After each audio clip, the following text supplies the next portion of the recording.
नहमदुहु व नसल्ली अला रसूलिहिल करीम अम्मा बाद फ़ाउज़ु बिल्लाहि मिनश्शैतानिर्रजीम बिस्मिल्लाहिर्रहमानिर्रहीम।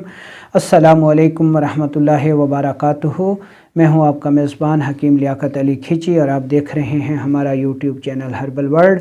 और आज का हमारा मौजू है जी कानून मुफ़रद अज़ा की क्लासेस हो रही हैं और इसमें आज क्लास नंबर 13 में हम जो उन्वान पढ़ेंगे वो है जी तहरीकात की तब्दीली का अमल। दोस्तों, इस बारे में बहुत सारे नए अतिबाए कराम कन्फ्यूज़न का शिकार रहते हैं और अगर इस दौरान वो किसी नाम निहाद मुहक्किक के हत्थे चढ़ जाएं तो फिर उनका कैरियर तबाह बर्बाद हो जाता है और बहुत सारा वक्त बर्बाद करने के बाद जब वो असल की तरफ लौटते हैं तो बहुत सारी गलत बातें जो हैं वो पुख्ता हो चुकी होती हैं, जिसकी वजह से वो बेचारे बहुत ज़्यादा परेशानी का शिकार रहते हैं। और इसमें हम पढ़ेंगे कि तहरीकात जो हैं वो कैसे एक दूसरे में तब्दील होती हैं, ठीक है। और उस्ताद साहब ने इस उन्वान के तहत जो ट्रांसलेशन की है, जो अपनी तहकीकात पेश की हैं, उनके समझने में कैसे गलती होती है। तो सबसे पहले हम वो पैराग्राफ पढ़ लेते हैं जिसकी वजह से ऐसे अतिबाए कराम कन्फ्यूज़न का शिकार होते हैं, जिसका फ़ायदा वो नाम निहाद मुहक्किक उठाते हैं और उनको अपने चुंगल में फंसा कर जो है उनका वक्त और पैसा और उनका मुस्तकबिल तबाह करते हैं। तो जो चीज़ समझ ना आए वो आप उस्ताद साहब की बुक्स से देखें, ठीक है। किसी के चुंगल में ना फंसें बल्कि उस्ताद साहब की तहकीकात को पढ़ें। तो अब हम सबसे पहले उस पैराग्राफ को पढ़ लेते हैं जिसकी वजह से कन्फ्यूज़न पैदा होती है। दोस्तों, ये किताब है जी सवाने हयात बुमाए खिताबात साबिर मुल्तानी साहिब रहमतुल्लाह अलैह, कुलियात तहकीकात साबिर मुल्तानी, सफ़ा नंबर 62, ठीक है। और ये जल्द अव्वल है, ठीक है जी। तो इसमें उस्ताद साहिब मुफ़रद अज़ा के बाहमी ताल्लुक़ के उन्वान से लिखते हैं कि मुफ़रद अज़ा का बाहमी ताल्लुक़ भी है, इसी ताल्लुक़ से तहरीकात एक उज़्व से दूसरे उज़्व में मुंतकिल होती हैं। मसलन जब ग़दत में तहरीक है तो इस अमर को जानना पड़ेगा कि इस तहरीक का ताल्लुक़ उज़लात के साथ है या आसाब के साथ है, क्योंकि इस तहरीक का ताल्लुक़ किसी न किसी दूसरे उज़्व के साथ होना ज़रूरी है, क्योंकि मिजाजन भी कोई कैफियत एक नहीं होती। जैसे गर्मी या सर्दी कभी तनहा नहीं पाई जाती, वो हमेशा गर्मी तरी या गर्मी खुश्की में की सूरत में पाई जाती हैं। इसी तरह सर्दी तरी या सर्दी खुश्की होगी, यही सूरत आज़ा में भी कायम है, यानी गुद्दी उज़लाती गर्म खुश्क या गुद्दी असाबी गर्म तर वगैरह वगैरह। अलबत्ता इस अमर को ज़हन नशीन कर लें कि अव्वल तहरीक उज़वी है यानी मशीनी होगी, उज़्व की तहरीक होगी, और इसमें दूसरा लफ्ज़ जो है वो कीमियाई तहरीक खिलती पर होगी। जब किसी मुफ़रद उज़्व में तहरीक होगी तो उसका ताल्लुक़ जिस दूसरे मुफ़रद उज़्व के साथ होगा उसकी कीमियाई सूरत खून में होगी। इस पैराग्राफ को लाजमी समझें कि इस अमर को ज़हन नशीन कर लें कि अव्वल तहरीक उज़वी है और दूसरी तहरीक कीमियावी खिलती है। जब किसी मुफ़रद उज़्व में तहरीक होगी तो इसका ताल्लुक़ जिस दूसरे मुफ़रद उज़्व के साथ होगा तो उसकी कीमियाई सूरत जो है वो खून में होगी। मसलन गुद्दी उज़लाती तहरीक है तो अखलात में खुश्की पाई जाएगी, और जब गुद्दी असाबी तहरीक होगी तो खून में तरी पाई जाएगी। मुफ़रद अज़ा सिर्फ 3 हैं, लेकिन इनका आपस में ताल्लुक़ ज़ाहिर किया जाए तो 6 सूरतें बन जाती हैं जो दर्ज झैल हैं। असाबी गुद्दी, असाबी उज़लाती, उज़लाती असाबी, उज़लाती गुद्दी, गुद्दी उज़लाती, गुद्दी असाबी। ये याद रखें कि जो लफ्ज़ अव्वल होगा वो उज़्व की मशीनी तहरीक है और जो लफ्ज़ बाद में होगा वो कीमियाई तहरीक कहलाता है। क्योंकि कीमियाई तहरीक ही सेहत की तरफ जाती है, इसलिए हर उज़्व की तहरीक के बाद इससे जो कीमियावी असरात पैदा हों, यहाँ कीमियाई तहरीक की बात नहीं है, यहाँ ये कहा जा रहा है कि हर उज़्व की तहरीक के बाद इससे जो कीमियाई असरात पैदा हों उन्हीं को बढ़ाना चाहिए। बस इसी में शफा है।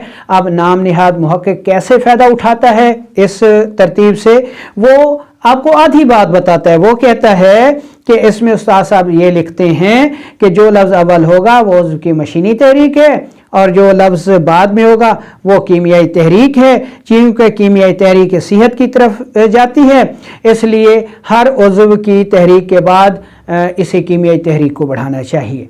जबकि यहाँ पर लिखा हुआ क्या है कि इसके बाद इससे जो कीमियाई असरात पैदा हों उन्हीं को बढ़ाना चाहिए, यानी असरात की बात की जा रही है और वो कहता है जी कि कीमियाई तहरीक को बढ़ाएं, जिसकी वजह से नए अतिबा कन्फ्यूज़न का शिकार हो जाते हैं।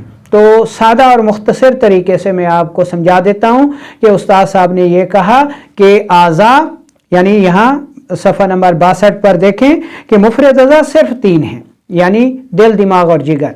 अगर दिमाग में तहरीक होगी तो कल्ब में तस्कीन होगी और गुदद में तहलील होगी। ठीक है, एक उज़्व में तहरीक है, अगले उज़्व में तस्कीन है और उससे अगले उज़्व में तहलील है। ठीक है, और तहरीकें इनकी 6 हैं, यानी हर उज़्व की 2 तहरीकें हैं, एक कीमियाई और एक मशीनी। अब वो इनको अज़ा बनाकर नाम निहाद मुहक्किक पेश करता है कि जनाब असाबी गुद्दी एक अलग उज़्व है और असाबी उज़लाती अलग उज़्व है, जबकि इस तरह नहीं है। उज़्व एक है, ये तो उसके 2 अफ़ाल हैं। इसको मैं एक आसान मिसाल से समझाना चाहूँगा कि आपके पास एक मोबाइल है, टच मोबाइल है, उसको आप 1112 कहते हैं, नोकिया 1112। अब उस मोबाइल में घड़ी भी है, कैलकुलेटर भी है, उसमें VCR भी है, उसमें TV भी है, उसमें बहुत सारे फंक्शन है, कैलकुलेटर भी है। ठीक है, कैलेंडर भी है, जंतरी जिसको आप कह सकते हैं, कैलेंडर कह सकते हैं। अब एक शख्स टाइम देख रहा है तो वो कहता है जी कि मैं नोकिया 1112 से टाइम देख रहा हूँ। दूसरा कैलकुलेटर इस्तेमाल कर रहा है, वो कहता है जी कि मैं नोकिया 1112 से कैलकुलेटर इस्तेमाल कर रहा हूँ। तीसरा कहता है जी कि मैं नोकिया 1112 से फ़िल्म देख रहा हूँ। ठीक है, चौथा शख्स कहता है कि मैं म्यूज़िक सुन रहा हूँ, रेडियो सुन रहा हूँ।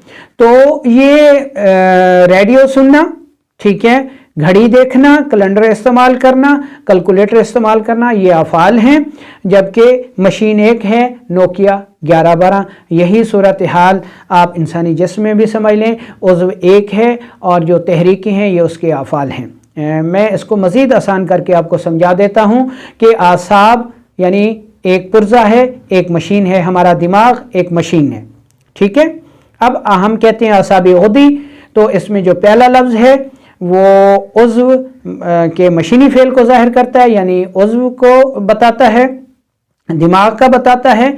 और इसके साथ जो दूसरा लफ्ज़ है गुद्दी, ये खून में कीमियाई हैयत को बताएगा। ठीक है, कि खून में जो है वो तरी बढ़ रही है, तरी ज़्यादा है, खून में तरी ज़्यादा है।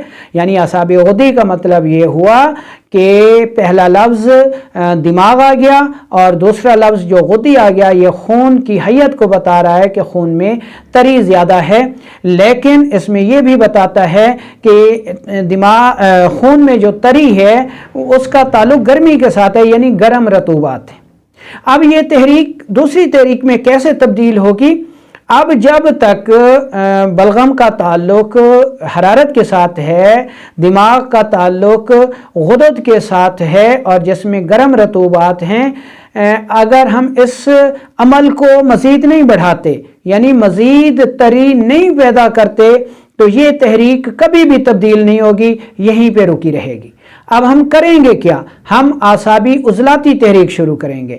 जब हम आसाबी उज़लाती तहरीक शुरू करेंगे तो दिमाग का ताल्लुक जो है वो जिगर से कटकर कल्ब से जुड़ जाएगा और तरी मज़ीद बढ़ जाएगी। जब तरी मज़ीद बढ़ेगी, ठीक है, तो खून में तुरशी पैदा होना शुरू हो जाएगी, यानी उज़लाती तौर पर, कीमियावी तौर पर खून में तुरशी जमा होना शुरू हो जाएगी और तुरशी जो है वो बलगम का इलाज है।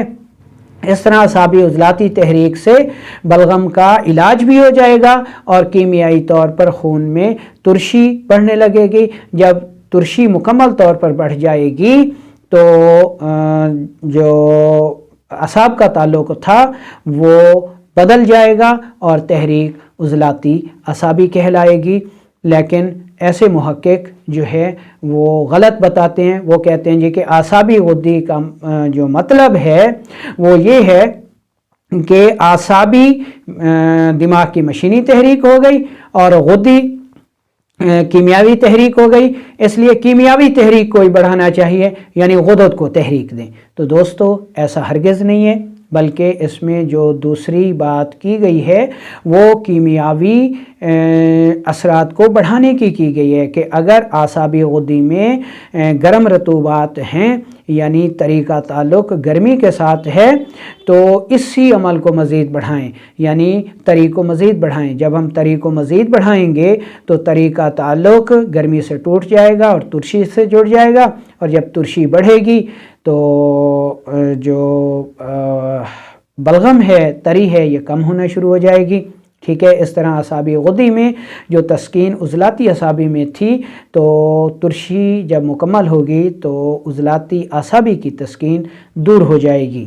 ٹھیک ہے، اب یہ جو تعلق ہے اس کو ہم استاد صاحب کے مختلف کتب میں دیے گئے ریفرنسز کے حوالے سے آپ کو سمجھاتے ہیں۔ پہلی کتاب تو ہو گئی سوانح حیات بمائے خطابات صابر ملتانی صاحب، اور اس میں جو صفحہ نمبر ہے وہ 62 ہے۔ ٹھیک ہے، اس پہ آپ کو مکمل تحریر مل جائے گی جس میں یہ کہا گیا ہے کہ ہر عضو کی تحریک کے بعد اس سے جو کیمیائی اثرات پیدا ہوں انہی کو بڑھانا چاہیے۔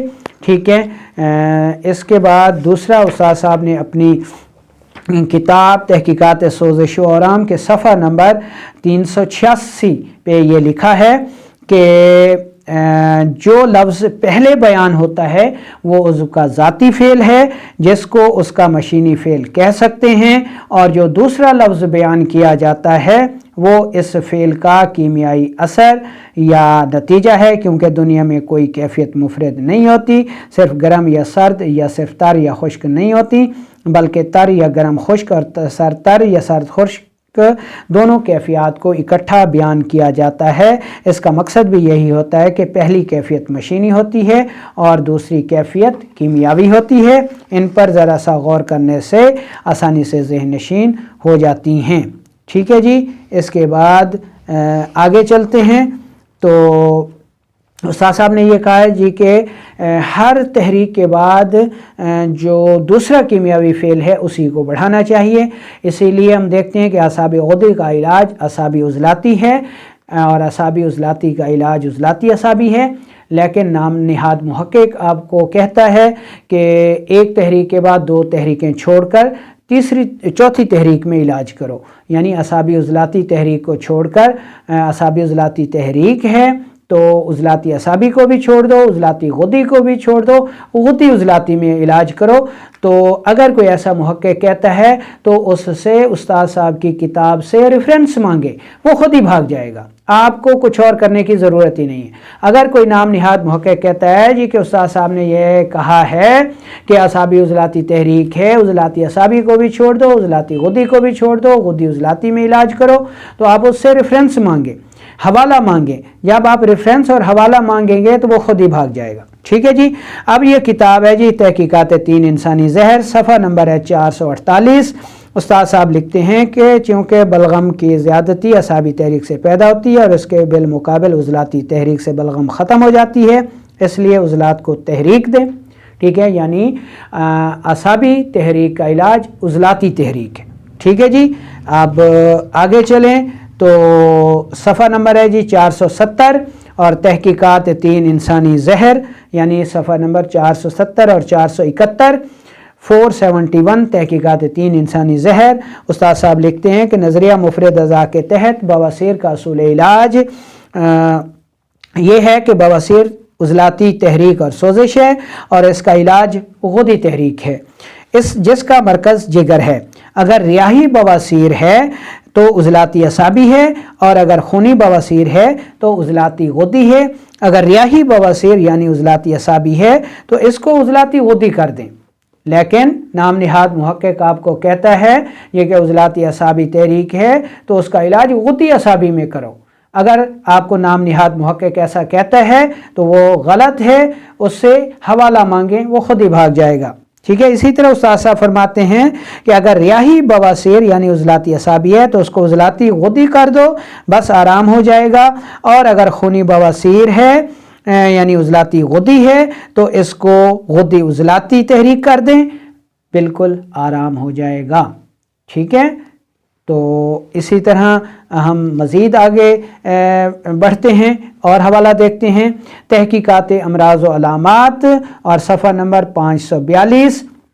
उस्ताद साहब फिर वही लिखते हैं कि मुफ़रद अज़ा के ताल्लुक़ की 6 सूरतें हैं, लेकिन याद रखना चाहिए कि जो लफ्ज़ मुक़द्दम होगा वो उज़्व की तहरीक है और जो लफ्ज़ मुअख़्ख़र होगा वो कैफ़ियाती व खिलती और कीमियाई तहरीक कहलाएगी। फिर याद रखें कि जो पहला लफ्ज़ होगा, जो लफ्ज़ मुक़द्दम होगा वो उज़्व की तहरीक है और जो लफ्ज़ मुअख़्ख़र होगा वो कैफ़ियाती व खिलती और कीमियावी तहरीक है। यानी हम आसाबी गुदी कह रहे हैं तो आसाबी का मतलब उज़्व दिमाग है और गुदी का मतलब खून में बलगम का इज्तमा है।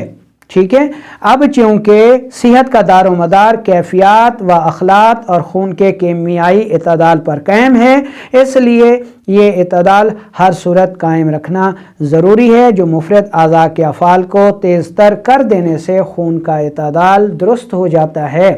यानी हर तहरीक 2 अल्फाज का मजमुआ है, उसमें पहला लफ्ज़ मशीनी है, उज़्व के फ़ेल को ज़ाहिर करता है, और दूसरा लफ्ज़ कीमियाई खिल्त के असर को खून में ज़ाहिर करता है। जबकि नाम निहाद मुहक्किक आपको कहता है पहला लफ्ज़ मशीनी है और दूसरा कीमियावी है, और कीमियावी लफ्ज़ सेहत की तरफ जाता है तो कीमियाई तहरीक को बढ़ाओ, यानी आसाबी गुदी है तो उसमें गुदद को बढ़ा दो। ये बिल्कुल गलत है। ठीक है जी। इसी तरह अब आगे चलते हैं तो इसमें हमको और बहुत सारी जो है वो हवाला जात मिलते हैं। ये तो जल्द उस्ताद साहब की किताब हो गई जल्द अव्वल। अब हम जल्द दोम से भी चंद हवाला जात देते हैं। तो ये किताब है जी तहकीकात फार्माकोपिया और सफ़ा नंबर 46। इसमें उस्ताद साहब तशरीही नज़रिया मुफ़रद अज़ा के उन्वान से लिखने के साथ साथ इसके गैर तबवाई अफ़ाल को भी बयान करते हैं कि आज़ा जो हैं वो कुल 4 हैं, एक बुनियादी उज़्व है और 3 हयाती अज़ा हैं। और इसके साथ साथ उस्ताद साहब लिखते हैं कि गोया हर मुफ़रद उज़्व में ये तीनों हालतें या अलामात फ़र्दन फ़र्दन ज़रूर पाई जाएंगी। यानी एक उज़्व में अगर तहरीक है तो उससे अगले उज़्व में तस्कीन और उससे अगले उज़्व में तहलील पाई जाएगी। इसी तरह तहकीकात फार्माकोपिया सफ़ा नंबर 52 यानी 52 उस्ताद साहब लिखते हैं कि याद रखें कि जो लफ्ज़ अव्वल होगा वो उज़्व की तहरीक है और जो लफ्ज़ बाद में होगा वो कीमियावी तहरीक कहलाता है। चूँकि कीमियावी तहरीक ही सेहत की तरफ जाती है, इसलिए हर उज़्व की तहरीक के बाद इससे जो कीमियाई असरात पैदा हों उन्हीं को बढ़ाना चाहिए। बस इसी में शफा है। उस्ताद साहब ने ये कहीं नहीं लिखा कि हर उज़्व के बाद कीमियाई तहरीक को बढ़ाओ, बल्कि उस्ताद साहब ने ये लिखा है कि हर उज़्व की तहरीक के बाद उससे जो कीमियाई असरात पैदा हों उन्हीं को बढ़ाना चाहिए। लेकिन नाम निहाद मुहक्किक आपको उल्टा इल्म पढ़ाता है जी कि हर उज़्व के बाद जो कीमियाई तहरीक है उसको बढ़ाओ। इसलिए आपने ऐसे नाम निहाद मुहक्किकीन के उससे जो है बचना है। सूरत हाल सिर्फ इतनी है कि इसमें जो उस्ताद साहब ने ये कहा कि पहला लफ्ज़ जो है वो उज़्व की तहरीक है। अब फ़र्ज़ करें कि असाबी गुदी और असाबी उज़लाती का हमने पढ़ लिया, ठीक है, कि असाबी गुदी का ताल्लुक़ जिगर के साथ है और ऐसी सूरत में खून में बलगम जो है वो जमा होती है, लेकिन उसका ताल्लुक़ चूँकि जिगर के साथ है इसलिए इस बलगम को, इस रतूबात को हम गर्म रतूबात कहते हैं। अब जब तक असाबी गुदी का ताल्लुक़ जिगर के साथ कायम रहेगा आपकी तहरीक अगले उज़्व में जा ही नहीं सकती। आप दुनिया जहान का जोर लगा लें, आपकी असाबी गुदी तहरीक जब तक उसका ताल्लुक़ जिगर के साथ कायम है वो आगे बढ़ ही नहीं सकती। तो अब असाबी गुदी तहरीक का जो दूसरा फ़ेल है वो है تری یعنی خون میں تری بہت زیادہ ہے، لیکن اس کا تعلق جو ہے وہ جگر کے ساتھ ہے۔ اب ہم تری کو مزید نہیں بڑھاتے تو اعصابی غدی تحریک اگلے عضو میں جا ہی نہیں سکتی، وہیں پہ رکی ہوئی ہے۔ ہم کیا کریں گے؟ ہم اعصابی عضلاتی دے دیں گے، اعصابی عضلاتی سے تری مزید بڑھے گی، جیسے ہی تری مزید بڑھے گی اس کا تعلق جگر سے ٹوٹ جائے گا، عضلات سے جڑ جائے گا، اب اعصابی عضلاتی تحریک کہلائے گی۔ اعصابی عضلاتی تحریک میں پہلا لفظ اعصابی عضو کی دماغ کی مشینی تحریک بتاتا ہے، اور جو دوسرا لفظ ہے عضلاتی وہ کیمیائی حیت بتاتا ہے۔ کیمیائی حیت ہی صحت کی طرف جاتی ہے، کیمیائی حالت ہی صحت کی طرف جاتی ہے۔ تو ہم جو ہے اسی تحریک کو مزید بڑھاتے جائیں گے تو عضلات میں قوت آتی جائے گی، ترشی بڑھتی جائے گی۔ جب ترشی تری سے بڑھ جائے گی تو یہ تحریک عضلاتی اعصابی کہلائے گی۔ اسی طرح تحریکات جو ہیں وہ ایک دوسرے میں تبدیل ہوتی ہیں۔ تو جو استاد صاحب نے یہ کہا کہ ہر تحریک دو الفاظ کا مجموعہ ہے، پہلا لفظ عضو کی مشینی صورت کو ظاہر کرتا ہے اور دوسرا لفظ خون میں خلط کی کیمیائی صورت کو ظاہر کرتا ہے۔ دوسری صورت ہی صحت کی طرف جاتی ہے، کیونکہ تحریکیں جو ہیں وہ خون کی گردش کے ساتھ بدلتی ہیں۔ اگر دوسری صورت خون میں نہیں بڑھے گی تو خون گردش کیسے کرے گا؟ ایک عضو سے دوسرے عضو کی طرف کیسے جائے گا؟ جب خون نہیں جائے گا تو تحریکیں کیسے بدلیں گی؟ اس لیے آپ اس چیز کو اس طرح سے سمجھ سکتے ہیں۔